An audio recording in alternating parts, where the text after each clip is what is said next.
Alright, man, we back. Goku in DC Season 4, Episode 3. The Monkey Meets the Clown. So, let's go ahead and get into it.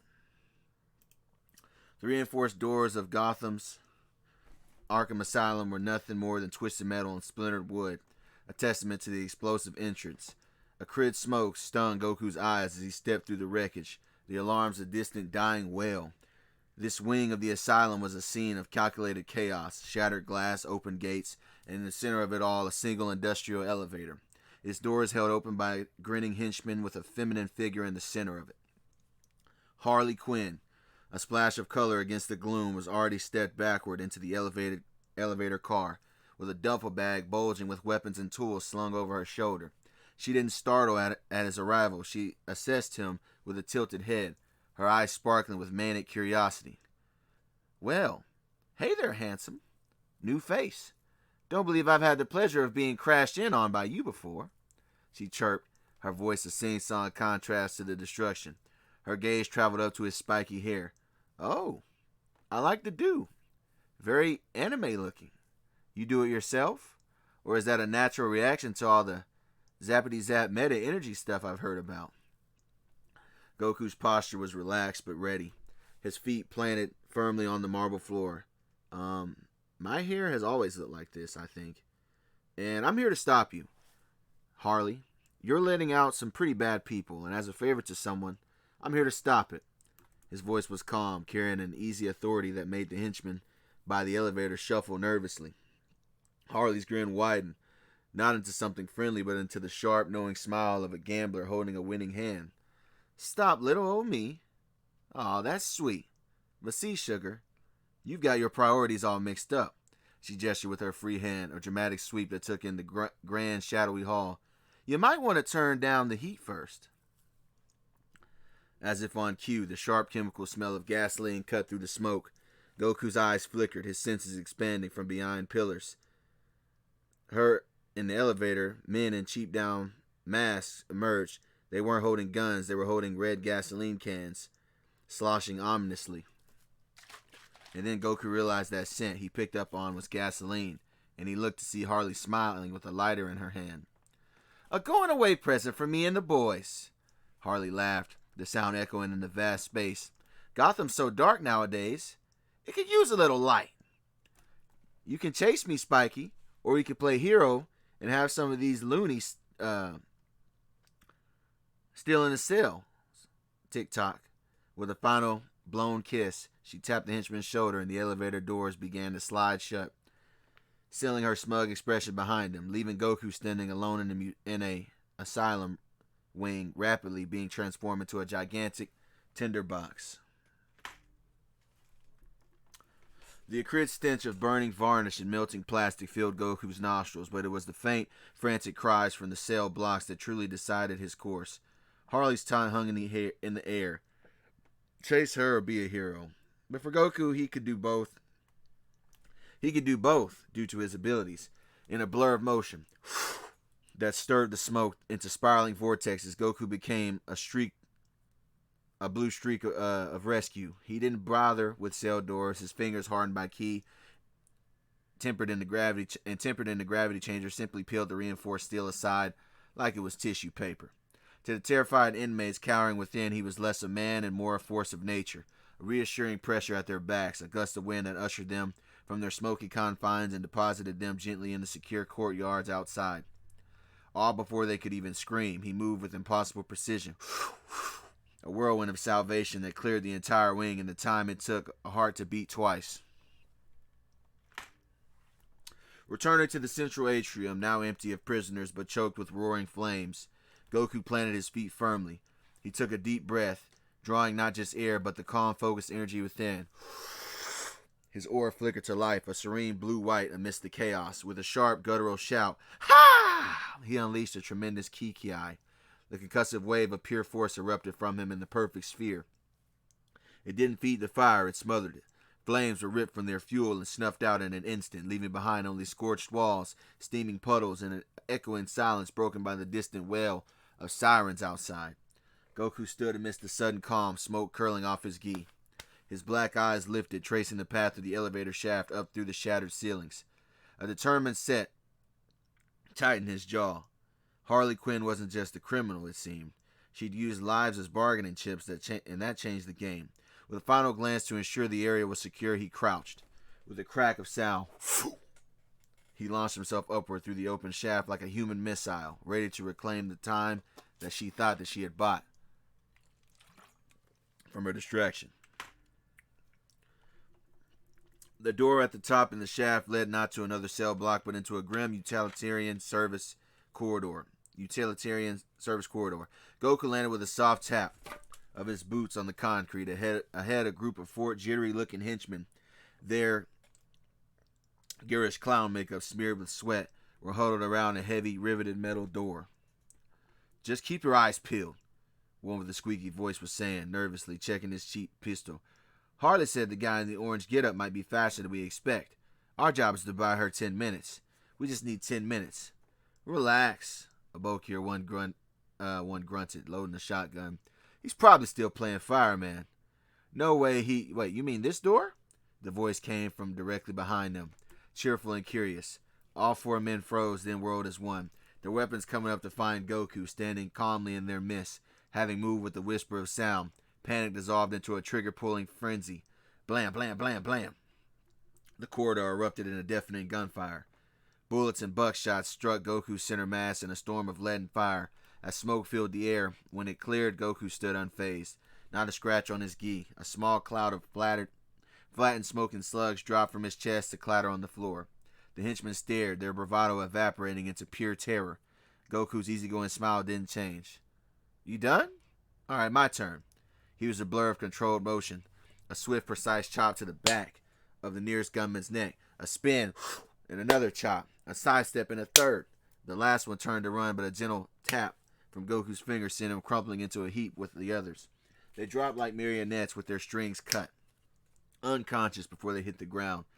Goku didn't even break stride. He stepped over the peaceful pile of would-be guards pushed open the heavy metal door they'd been so desperate to protect, and walked through into whatever lay beyond. The door swung shut behind him with a definitive clang, sealing Goku in a stark, high-ceiling hallway. Red warning lights pulsed silently behind thick glass panels, casting a hellish glow on signs that screamed in bold letters, "Extreme Risk" and "Maximum Security Isolation." Goku paused, letting his senses expand. His eyes saw the reinforced doors, the riveted steel, the psychological weight of the place, but his true sight was his ability to perceive life force energy. It painted a different picture. He closed his eyes for a split second. To his key sense, the wing wasn't a cavern of monstrous power. It was a dim gallery of sputtering, chaotic candles. He felt the jagged, unstable flicker of a mind consumed by obsession in one cell, and another a cold, oily spark of intellect, but one devoid of any physical threat.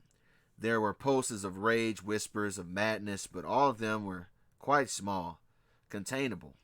Compared to the blazing suns of power he'd felt in Vegeta, or the bottomless void of Piccolo's ominous magic, or even the disciplined aura of Diana, these signatures were embers at best. A flicker of confusion crossed his face. This was what Batman was so worried about? The Dark Knight's grave warning about the criminally insane and unpredictable replayed within his mind, and Goku scratched his head, looking at the ominous warning signs with newfound amusement. Maybe Bruce dealt with these kinds of threats every night, but from Goku's perspective, it was like being warned about a particularly aggressive kitten when he'd wrestled tigers and lions. He shrugged a small, understanding smile, tugging at his lips. Right, Batman. The man who had contingency plans for his own friends. Of course he'd see world-ending danger in every shadow. Goku's respect for Bruce was immense, but in this moment he chalked the caution up to the detective's inevitable professional-grade paranoia. With a renewed casual confidence, he started down the hall, his key sense already reaching ahead, tracking the bright bouncing signature of Harley Quinn, which stood out like a sparkler against these dim lights of energy. The frigid thin air of Nanda Parbat bit at exposed skin, but Batman's cape didn't so much as flutter as he followed Nissa Al Ghul through the stark stone corridors of the League's stronghold. The assassin moved with silent efficiency, her demeanor one of cool, pragmatic tolerance. This was not an alliance, but a temporary convergence of interests. They entered a Spartan-like chamber lit by flickering torchlights. Diana was seated on a stone bench, a woolen blanket around her shoulders, her usual radiant vitality dimmed to a concerning pallor. She looked less like a warrior goddess and more like a besieged queen. "Bruce," she said, her voice carrying its usual strength, though it was undercut by a note of some fatigue. She offered a faint, grateful smile. "Thank you for coming."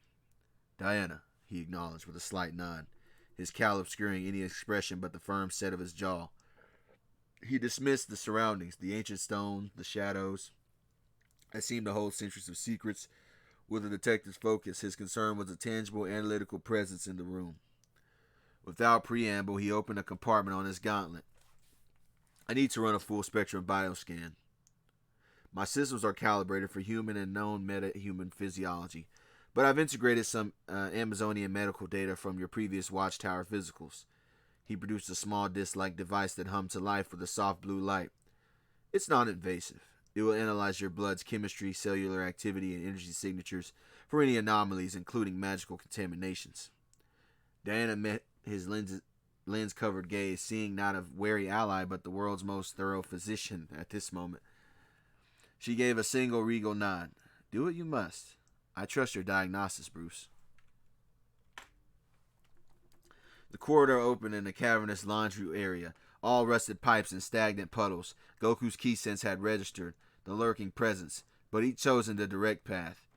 He was 2 steps in when a figure swiped from an open cell. With a sheer brutal force, shattered cinder blocks and dust filled the air as a massive green-scaled arm thick as a tree trunk slammed down like a piston exactly where Goku had been standing. The concrete floor cratered under the impact. Goku stood a few feet back, having leaned away with a casual, almost lazy speed. He watched as the dust cleared, revealing the hulking form of Waylon Jones, Killer Croc. He filled the broken doorway, his maw of jagged teeth spread in a grimace, his yellow eyes burning with a feral intelligence. "Name's Croc," he rumbled, his voice a wet, deep growl that echoed in the damp space. He flexed his claws, scraping them against stone. "And I'm walking out of this dump today. That clown girl's chaos gave me my ticket out of here." Goku didn't assume a fighting stance. He just shook his head, his expression serious but unafraid. "Sorry, but I can't let you do that. You're going to go back to your cell." Croc let out a low, grating chuckle that sounded like grinding stones. "Skinny thing like you? I've eaten freaks tougher than you for breakfast." He took an earth-shaking step forward, his tail whipping behind him. "You try to stop me, kid, and I'll pick my teeth with your bones." Goku finally settled in a slight crouch, a spark of focus entering his black eyes. "I don't know. My bones are pretty hard. If anything, you'd probably break your teeth." Killer Croc was a storm of feral violence. He lunged, his claws swiping through the air with enough force to shred. But Goku didn't block. He simply wasn't there. Leaning back just enough for the talons to whistle past his chest. Another lumbering charge, another sidestep. Goku moving with the calm precision of a matador. Croc's attacks were powerful but telegraphed, and his rage made him slow to Goku's heightened perceptions. Frustrated, Croc roared and lunged in a final brutish tackle, his massive jaws gaping wide enough to sever a man in half. This time Goku didn't even dodge. He stepped into the lunge, planting his foot and driving a single sharp front kick upward. Thwack! The sound was like a sledgehammer hitting a side of beef. His heel connected squarely with the underside of Croc's jaw, snapping the creature's mouth shut with a clack of teeth and snapping his head backward. The brute force behind the kick didn't just stop the charge. It lifted Croc's entire bulk off his feet and dropped him flat on his back, stunned and wheezing. Before Croc could even shake off the dizziness, Goku was at the nearby, now empty cell. He gripped 2 of the thick iron bars and, with a little bit of effort, bent them into a wide, misshapen U-shape. In a blur, he was back, hauling the dazed reptile man up and shoving him into a cell.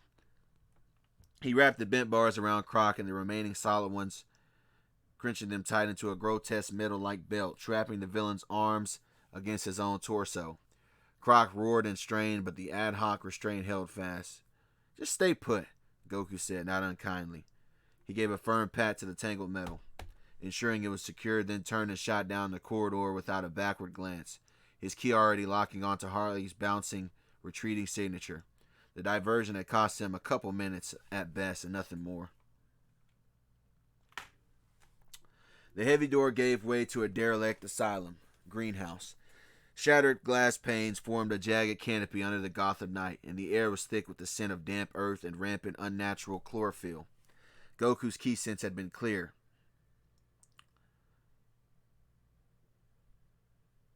Harley's sparkler bright energy was right there, intertwined with a colder, more pervasive signature that he remembered.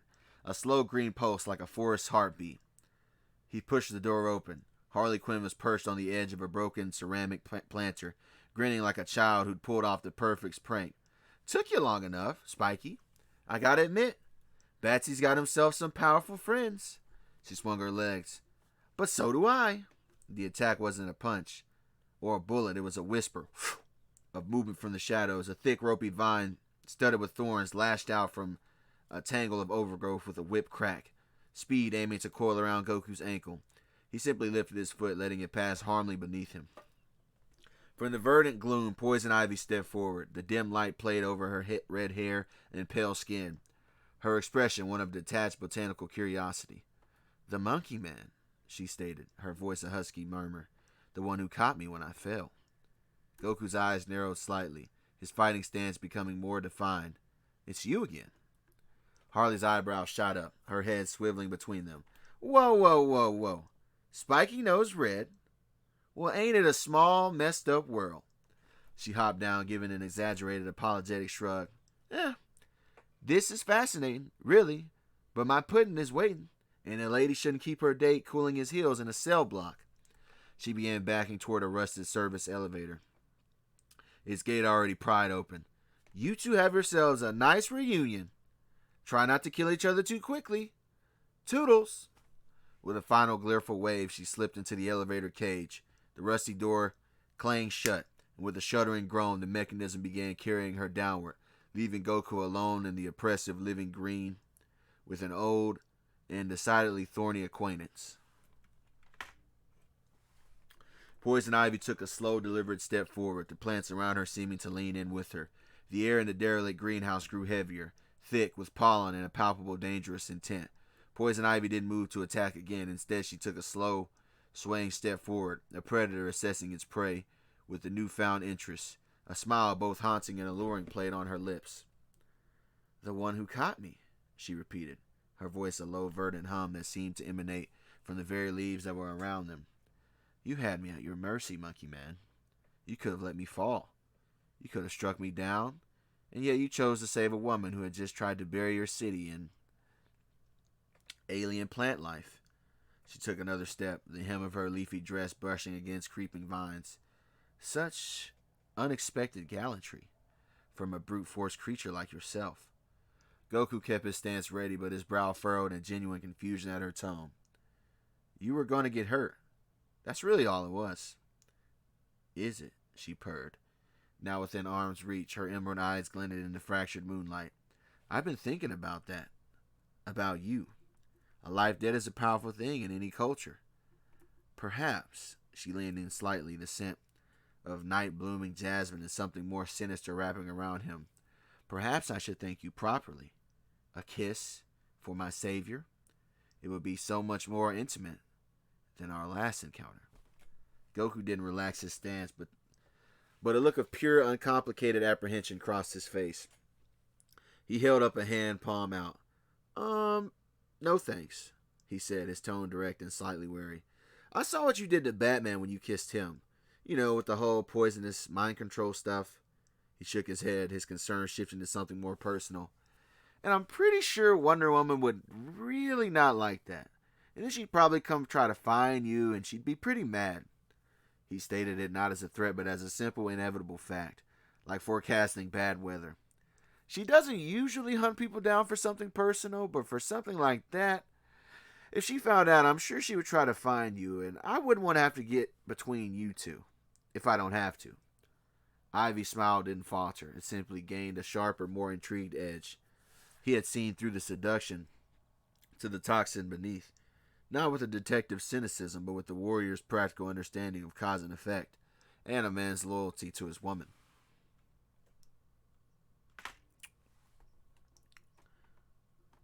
Goku braced himself, expecting the greenhouse to erupt in a tangle of attacking flora.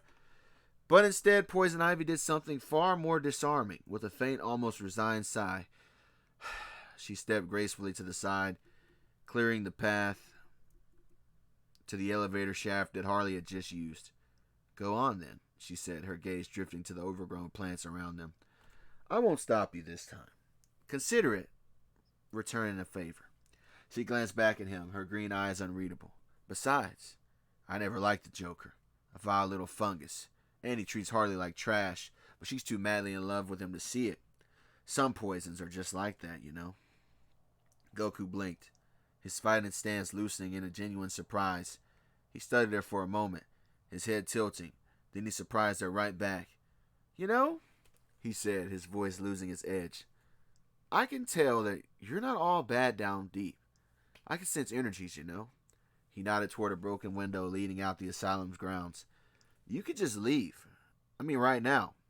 Batman wouldn't be happy, but I feel like he would give you some slack if I put in a good word for you. Especially if you can stay out of trouble for a while." Poison Ivy stared at him, utterly stunned. In all her years battling Gotham's protectors, none had ever offered her an exit strategy.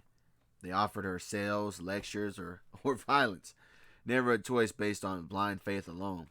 A complex, unidentifiable emotion flickered in her eyes. As Goku walked past her toward the elevator shaft, not looking back, she found her voice soft and genuine. You're not like the other heroes out there." Goku paused, one hand on the rusted elevator frame. He spoke without turning around, his words simple and carrying the weight of a personal truth. That's because I'm not a hero." And then he was gone, descending into the darkness, leaving Ivy there alone in her garden, contemplating a mercy she never expected, and an outcome she'd never even considered. The service elevator deposited Goku into the deepest, most fortified cell block in Arkham. The air was cold, sterile, and reeked of antiseptic and madness. At the end of the corridor, a vault-like door stood grotesquely ajar, its locking mechanism a mess of melted metal and plastic explosive residue. From within the cell echoed a sound that set normal teeth on edge, a duet of high, wheezing giggles. It was the sound of chaos celebrating its own birthday.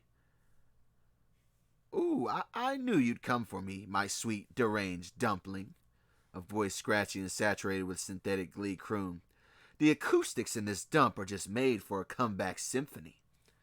"Anything for you, Puddin'," Harley Quinn's voice chirped back, full of adoration. "Now, what's first? A parade? A new gas? Ooh, we should go bowling with the mayor's head." Goku stepped around the broken door. The scene inside was a study in dissonance. The cell was a stark white box, now vandalized with garish green and purple spray paint. In the center, clad in his signature purple suit, the Joker was stretching his limbs with theatrical relish, as if shaking off a long nap. Harley was beaming up at him, with her mallet popped on her shoulder. Harley's head snapped toward the entrance first. Her painted eyebrows shot up towards her hairline. "Well, slap me purple, Spiky," she exclaimed, a grin splitting her face that was equal parts impressed and annoyed. "You beat red that quick. Jeez Louise, you must be trying to beat Batsy's all-time Arkham Asylum record or something. He's going to be so jealous." The Joker stopped his stretching. He turned slowly, his green-eyed gaze fixing on Goku. The grin never left his face, but it changed, curling from joy into something sharper and more intrigued. He looked Goku up and down, taking in the orange gi, the spiky hair, and the utterly unimpressed expression. "A new face," the Joker crooned, clapping his gloved hands together once. "A new toy. And such a vibrant costume. Did you come to teach us karate? Are you with the circus? Maybe the metahuman freak show? Do you do balloon animals? Preferably living balloon animals?" Goku ignored the barrage of questions. He didn't assume a flashy stance. He simply stood in the doorway, blocking the only exit, his arms crossed loosely over his chest. He looked from the gleeful Harley to the grinning Joker, his own face a placid mask of pure, uncomplicated resolution. "Nope," Goku said, his voice cutting through the manic energy like a stone dropped in a puddle. It was flat, final, and utterly devoid of the dramatic cadence that the Joker thrived on. No karate lessons and no circus. His black eyes locked onto the clown prince of crime. And even if there was one, the show's over. Harley's reaction was instantaneous, a blur of motion fueled by protective fury. I hope that hair doubles as a cushion, Spiky, she shrieked, her giggle vanishing as she swung her oversized mallet in a whistling two-handed arc aimed at Goku's head. Goku didn't dodge. His right hand shot up, not with a ki blast, but with simple, overwhelming physicality. The back of his hand met the solid wood of the mallet head with a deafening smack that reverberated through the cell block. The weapon didn't just stop, it shattered, the head snapping like a twig and the handle snapping into splintered pieces that clattered to the floor. Before the shock could even register on Harley's face, Goku's same hand darted forward, his fingers closed not around her throat but on the thick reinforced collar of her jester's outfit. With a trivial lift, he hoisted her straight off the ground. Harley dangled, kicking her boots in the air, more indignant than terrified. She smacked ineffectually at his wrist. Hey! Not so handsy, you big lug, she protested, her voice strained but still managing a tone of scandalized propriety. A girl's already spoken for, you know. This outfit's new, too, and you're going to stretch out the spandex. Her eyes darted toward the Joker as if seeking approval for her defiance, even while suspended in the grip of a man who had just turned her primary weapon into splinters. The Joker's laughter didn't cease. It simply changed pitch, becoming a low, appreciative chuckle as he watched Goku dangle a kicking Harley like a misbehaving kitten. He tapped a finger against his chin, his head cocked. You have to admit, darling, he said to Harley, through his wide, unblinking eyes stayed fixed on Goku. This is one brave, stupid baboon. Doesn't quiver, doesn't even make a funny face, not afraid of little old me or your charmingly violent outbursts. He took a slow, theatrical step closer, invading Goku's space, studying him like a bizarre specimen. But everyone is afraid of something. Fear. I mean, for me, it's the IRS. But I wonder what's the flavor of your nightmares. Goku focused on containing the struggling Harley, saw the Joker's hand dip into his coat. He expected a knife, a gun, or a joy buzzer, some type of physical threat. What emerged with a small white flower, its center a vivid green, with a soft puff of emerald hue gas erupted directly into Goku's face. It wasn't conventional poison, it was something subtler, and for Goku, far more disorienting. The gas carried a psychotropic compound designed to overload his senses. To Goku, whose perception of the world was hyper-tuned, able to track energy signatures, hear heartbeats, he seized the minute flow of ki. The effect was a catastrophic, and his vision didn't go dark. It shattered into a kaleidoscope of screaming, overlapping sensory feedback.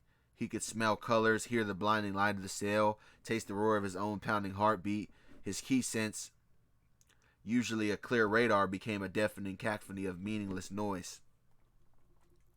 With a grunt of disoriented pain, his grip faltered.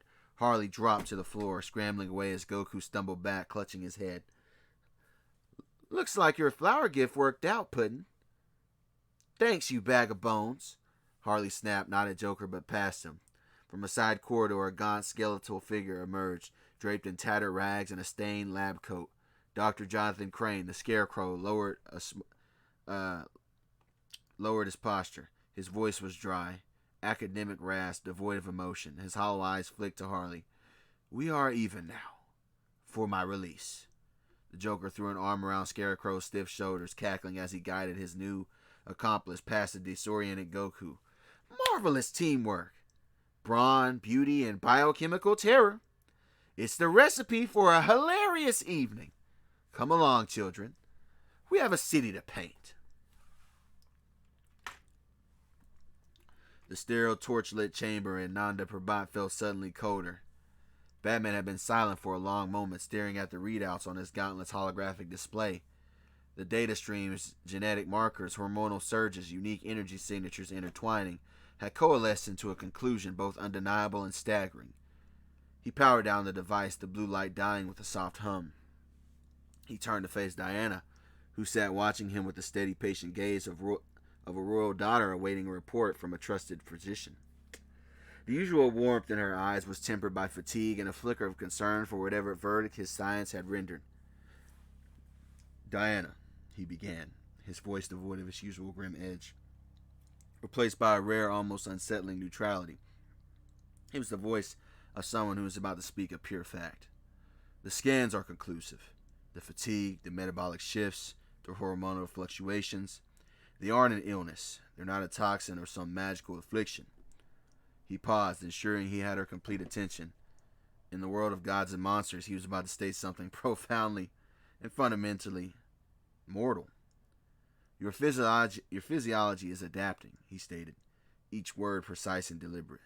"The biosignatures present are a hybrid of your genetics and a second foreign DNA structure, a potent one." He met her eyes squarely through the cowl. "You're not sick, Diana. You're pregnant." The words hung in the ancient air like a physical blow. Wonder Woman's spine, usually ramrod straight with divine grace, did not slump. Instead, she seemed to freeze entirely. The color that had slowly been draining from her face now vanished completely, leaving her pale as if the moonlit snow outside. Her lips parted slightly, failed to form a word. Her wide, luminous eyes, which had faced down space tyrants and demons without flinching, filled with a storm of pure, unadulterated shock. The regal composure shattered. A tremor, slight but unmistakable, passed through her hands where they gripped the stone bench. "What?" The word wasn't a shout. It was a breathless expulsion of air, a sound of pure, world-upending disbelief that echoed softly in the silent room, holding within it a universe of confusion, excitement, panic, and a dawning new realization. So, yeah, man, that'll be the end of this episode. Let me know what you guys think. Of course, if you're watching this on your phone, be sure you hit the like button. And when you hit the like button, it'll ask you to hype up the video. Please hype up the video, man. You know what I'm saying? Like the video, subscribe, share all that. Super chats open and memberships open. I'll catch y'all on the next one. Peace.